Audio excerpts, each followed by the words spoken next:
Welcome back to Analogue, a hate story. I am your host, DeoGenZ, and today, fairly certain it's the last logs. I won't say anything until the game's over, but we will see. The next part of this story, oh boy, I do warn you all, it is going to get heavy. Here's a couple more messages from her mother. And now this woman is not someone who wrote a lot. But let's see what she has to say about the drastic measures. The pale bride picked the worst of all possible days to throw another one of her childish fits, refusing to even get dressed for her interview. And this one was with the Emperor himself. Not even my husband was able to get her to listen. He had to personally apologize himself for not being able to bring her as scheduled, and lied about a sudden illness. "You have to do something about her," I said to my husband that evening. "She's completely out of control." "I know," he said. "Not wanting to get married at 14. What's wrong with her?" "That is quite clear." He looked so worried. I hugged him and tried to comfort him. Everything would fall apart if something couldn't be done. She'd threatened to say something stupid and dangerous to the Emperor, and we were both scared that she might. "Maybe it's time to consider doing something drastic," I said to him. He nodded. "I know," he said. "I can only think of one idea. I do not like it. I would rather not. Even hitting her was far worse than I would have wanted," he explained his idea to me. And I agreed that it was terrible, and I didn't like it either. But it would stop her from arguing, stop her from ruining her own life. My husband was always right. There was only one way. Worse than a beating? Oh, jeez. There was one big fight I had with her. The one that changed everything. The one I finally lost. My diary makes it sound really dramatic, I know. I was young at the time, but it really was. Just read it. It's exactly how it went.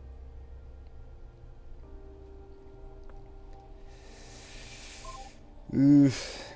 This is like a horror story without having any graphics or ghouls. Let's read about her last stand, the big last bout with her mother.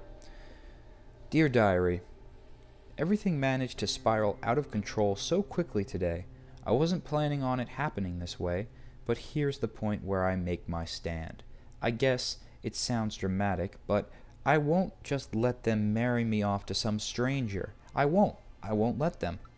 Just before dinner yesterday, Mother told me that I had to go do an interview with some man. The Emperor, I guess, for all I care. The way she put it was, I'd get a chance to see that he's a man you could fall in love with. Or something stupid like that. As if, I said in response, and spent the rest of the evening thinking about what I could possibly do to make it clear I wouldn't let them do this. This morning, after breakfast, sister-in-law showed up in my room. "Good morning," she said. "Today's a big day for you, isn't it? Mother-in-law wanted me to help you get dressed and all made up. You'll want to make a good first impression after all." I glared at her and summoned up all my courage. "No," I said. "What?" she asked. "No, I'm not going." She left, and Mother herself came in. This was it. I told myself this was the big moment. "I'm not going," I said. Before she could say anything, "I'm not going to get dressed. I'm not going to meet him, and I'm definitely not going to get married," I shouted. For a moment she said nothing and didn't move. Then she left too, without saying a word. I thought that would feel good, but it didn't. It just made me worry more. I couldn't have possibly won that easily, I thought. And I hadn't, of course. After a few minutes, she returned with Father, who looked incredibly angry. Min-jung says you are refusing to get ready for your interview, he said. Yeah, I stammered, not used to talking to him. I won't go, and I won't get married. He walked over in just 2 strides, then glared at me for a second. I had no idea what he was going to do. Then he slapped me in the face so hard that it knocked me over. Yes, you will, he said. I'll drag you there, kicking and screaming, if I have to. My face in so much pain, I forced myself to sit back up. I won't, I said, bracing myself for if he hit me again. He did. Yes, you will, he said. I couldn't keep this up. It already hurt so much. I couldn't just brave that out. Then it came to me. If you make me do the interview, I said, I'll tell the Emperor that you've been conspiring behind his back. It was all I could think of, and all I could do was cross my fingers and hope that the threat worked. It had to. He glared at me, and in that moment I knew it worked. The 2 of them looked at each other, and then they both left together. That was 3 hours ago. I don't know what's going to happen now, and I think my face is swollen. It still hurts. And I didn't want it to go that way. So that's me making my stand.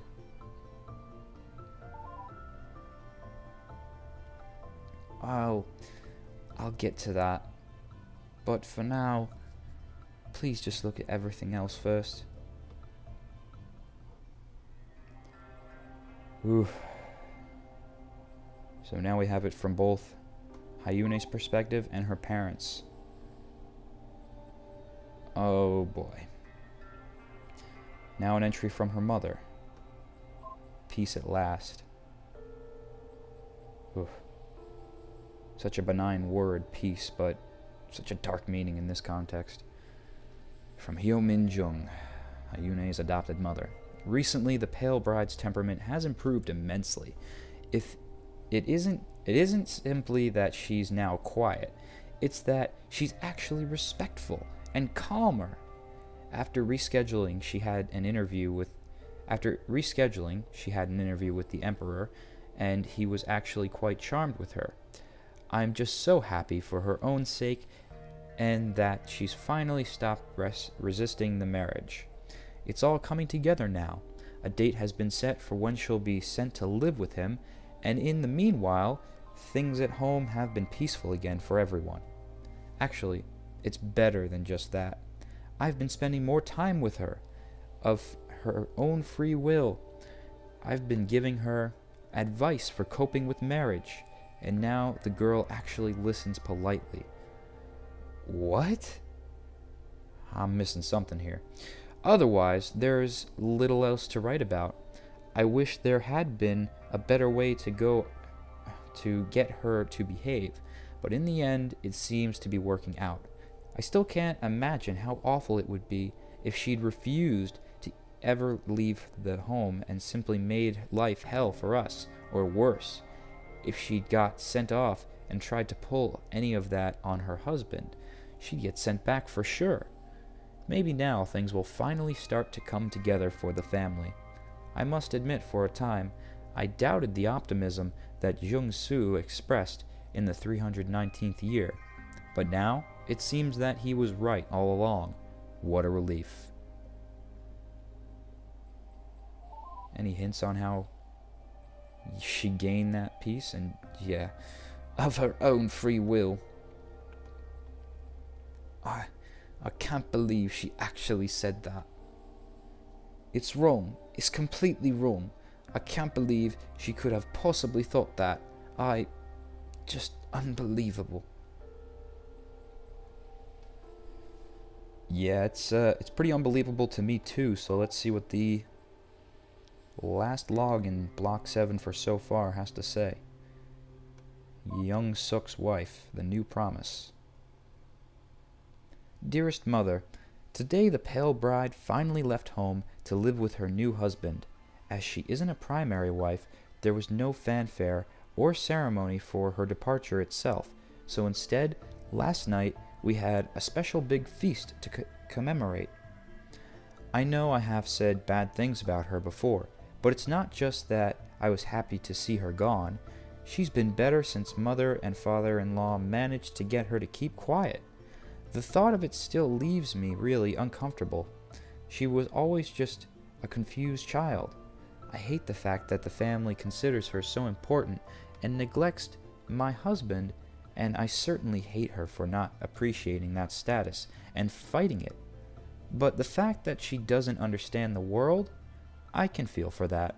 It's not like I always understand myself. Regardless, it went very well. The big feast was my idea, and she was happy to help with the cooking. Earlier, she had spent the afternoon getting ready the dress she was going to wear when she arrived with mother-in-law, and she seemed rather anxious about it. While we cooked, I opened the wine early and poured it for her. I think she needed it. I told her the same story I told you a while ago about how scared I was when I first moved in. It seemed as though it was a lifetime ago, and yet despite all the strangeness, I have grown so accustomed to it. You'll eventually grow to love him, I promised her, just as you promised me all those years ago. Appreciate how good you'll have it.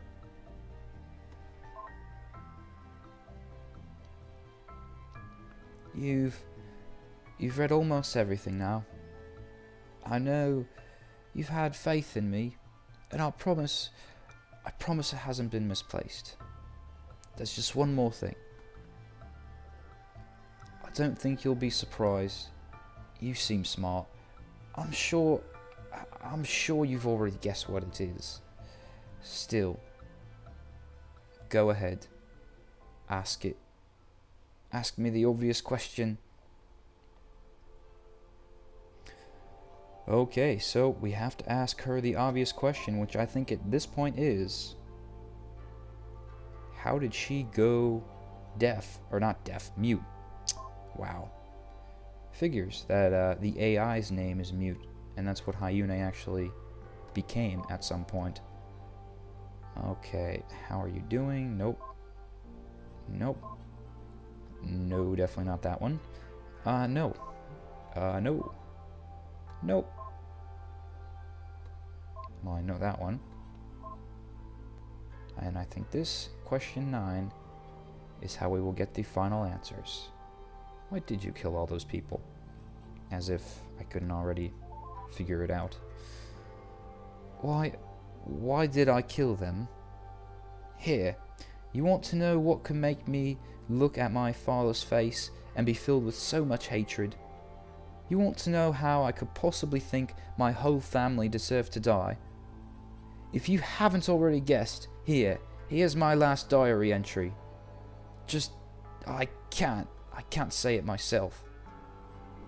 I can't bring myself to, even now. Please, just read it.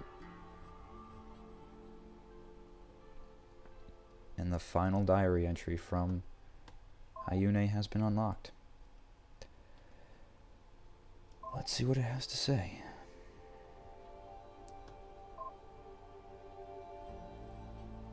Forever silenced.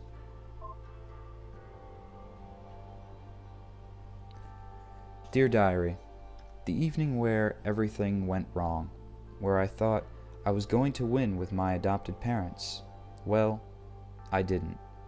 I lost. Making my stand, I wrote just hours before it happened. Yeah, right. When I got called into the kitchen, they were both there. On one of the stove burners, there was a knife. I thought it was a little bit odd, but didn't care. Father stared at me and said, "The fighting needs to end now." He was so sure of himself. Of course he was. He had every reason to be. But I stubbornly stood my ground. I said no. "I do not want to hurt you," he lied. "Just promise to be less argumentative, and this can end peacefully." But I just had to fight back. I just had to say, "No!" I just had to remind him I wasn't joking. "I really will tell the Emperor that you hurt me and that you plotted against him."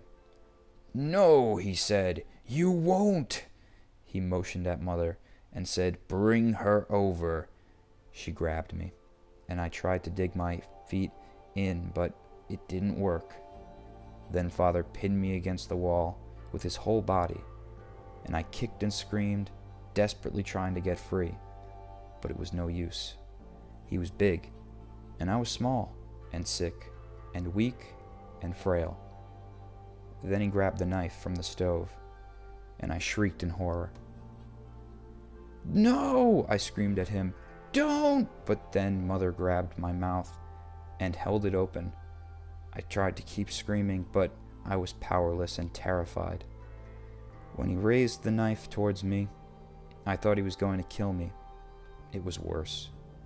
The next thing I knew, I could taste disgusting flesh as he stuck his fingers in my mouth and pulled. "I'm sorry," Mother said. Then briefly, I could taste the steel, then nothing but blood. All I could taste was so much blood. Nothing but blood. Finally, they both let go, and I collapsed onto the floor. "Why?" I wanted to say, but I couldn't. I blacked out from the pain after that. But just before I did, I could swear I heard Father say, "You will not ever argue with any man again." He was right, of course.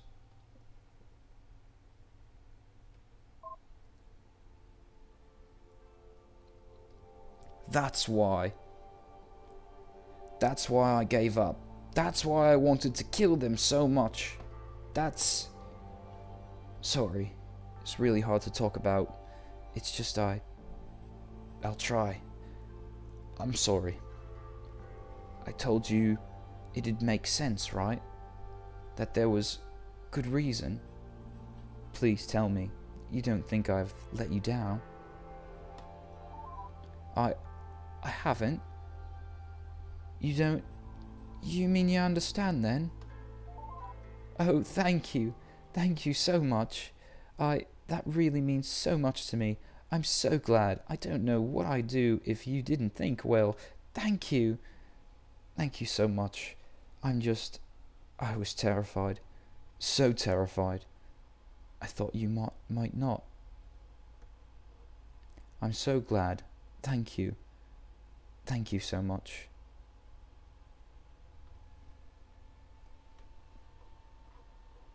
Well, that is a very reasonable explanation to why she killed everyone. They stole her voice from her. And what a way to take her obedience. Disobedience, I should say. Right. I have really strong feelings. It's not like I've been pouring my heart out to. I really think you're a good person, and I feel I consider to be really good listener. Oh, jeez, I'm in love with you. I finally said it. Oh, this is so embarrassing. I know I'm being really silly, right? I mean, oh, jeez, I'm sure I know what you're thinking. You think it's ridiculous. You don't?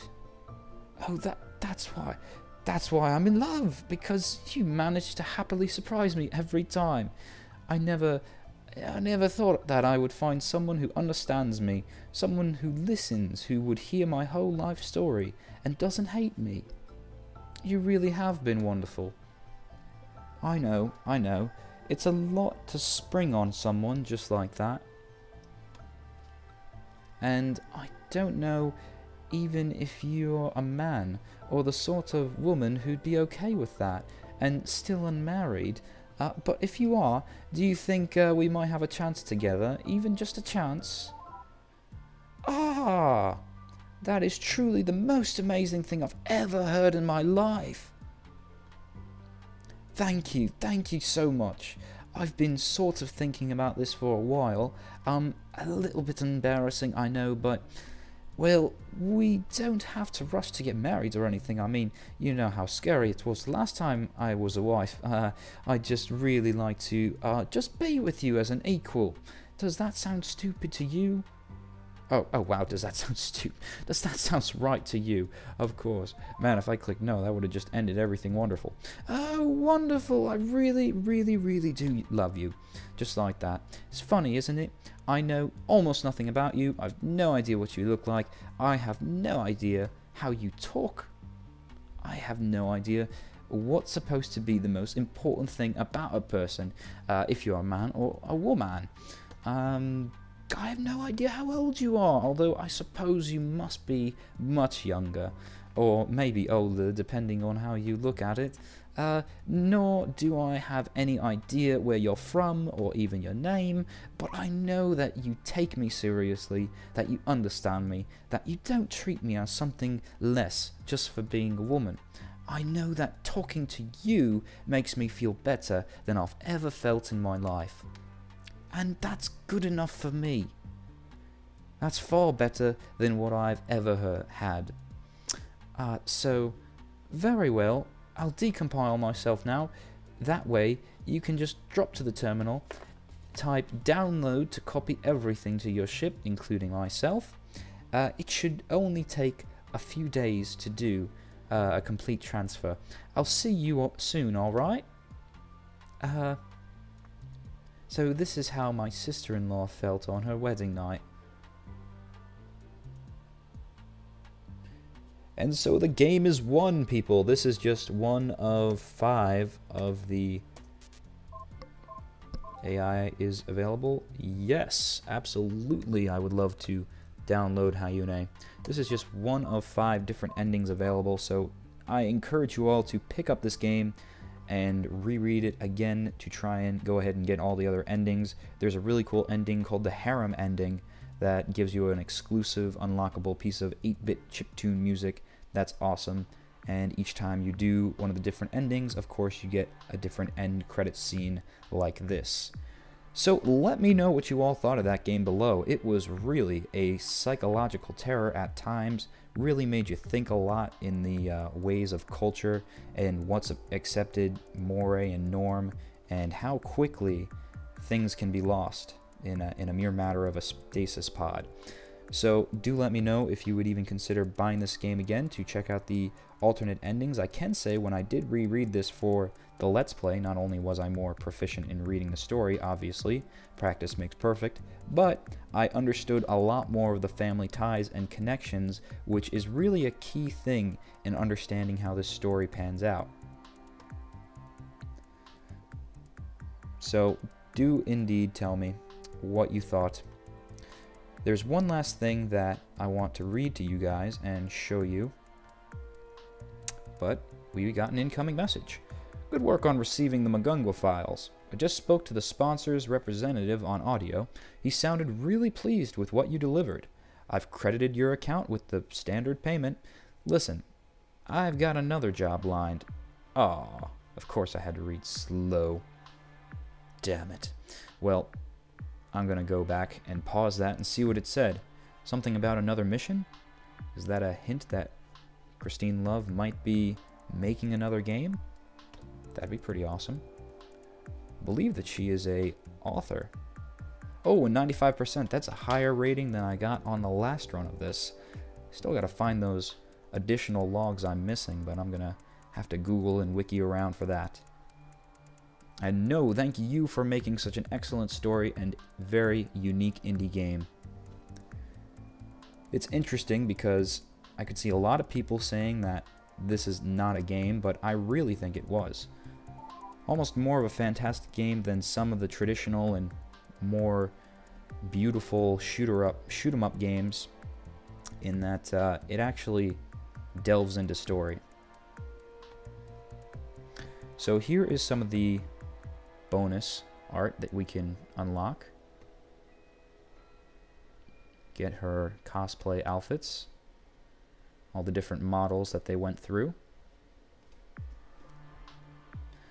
But that's something that a lot of games are sort of forgetting now, and that I personally go to video games for, is that there's an excellent story involved in it, and something that really pulls you in psychologically. I mean, as I was mentioning before, I was terrified rereading through the last of those logs because I knew it was coming. And even before I didn't even play the game and read through it just as one run, I was anticipating and fearing the inevitable. Now this is really interesting, the fact that there is 114 expressions for Hayune, 94 for mute. I think that when you unlock some of the different endings, you can get those mute expressions as well.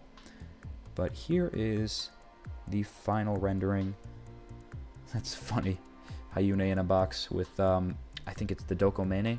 That's the cat ears. I remember that from Moon Phase. But, yeah, this was a well drawn out game. Like I said, it doesn't have super bloom 3D HD graphics like that, but the animations and the articulations of the faces are really dead on. Okay, so any messages? Oh, these are just the messages that we unlocked in case you just want to reread through the story and not necessarily play the game. Now, this is something very important to note because not only was this just some made-up story of a very dystopic society gone wrong in its society with culture, but it's actually a modern society that was based on a Korean history of the Joseon dynasty. So this was a highly oppressive era for women in Korea, and it's a theme. I mean, it's a theme that repeats throughout history over many regions. And at the end of the day, you really have to realize we're all just people trying to get through life and trying to understand where we are in the grand scale of other floating rocks and exploding nuclear reactions out in the darkness that seems to go infinitely forever in every direction. So we are as a species together, and to have such a isolation of one and ostracization of another in culture, mainly women sometimes. I'm not saying that it's always the case, but when it is, it doesn't make sense, and it disjoints our societies overall. Now I'm just going to go ahead and read what the historical note is. Modern society aboard the Magungwa is based on the Joseon dynasty, one of the most brutally oppressive eras for women in Korean history. The dynasty was characterized by its long-term enactment of highly regressive social program. It ended up transforming what had been a fairer society into incredibly stratified, stagnant, oppressive exaggeration of traditional Confucian ideals. Some of the details of Magungwa society are fanciful: the low fertility rate, the pale bride's injury, the large number of women's letters which were saved, the small royal family, or the idea of women maintaining as much power as mute, but most are not. In the most important ways, this is what society really was like. The beliefs expressed are not exaggerations, they're often understatements, and I will end out with this. There is no good, there is no evil, there is only ignorance and information. And when we restrict information, when we act as though we cannot all responsibly handle information together as a whole, and we start doling out fake doctrines that suggest that one group gains over another, then that's when things start to become as we perceive to be evil. But that's just one group gaining precedence over another. But when we all thrive with information, and when we all grow together with this equal share of info, there needn't not be for ignorance, and a lesser evil will be seen. That evil will be mocked, it will be laughed at, such as you could see in America now, with the doctrine suggesting from some religious societies that homosexuality is something to be seen as a sin. But we know truly that that is silly nonsense that they are plainly trying to construe for their own advantage of the church. So that's enough philosophical talk for me for this episode of Analogue, a Hate Story. Thank you all for watching. Do check out Christine Love's work. It is excellent. Great writer, awesome indie game programmer, and I will see you in future LPs.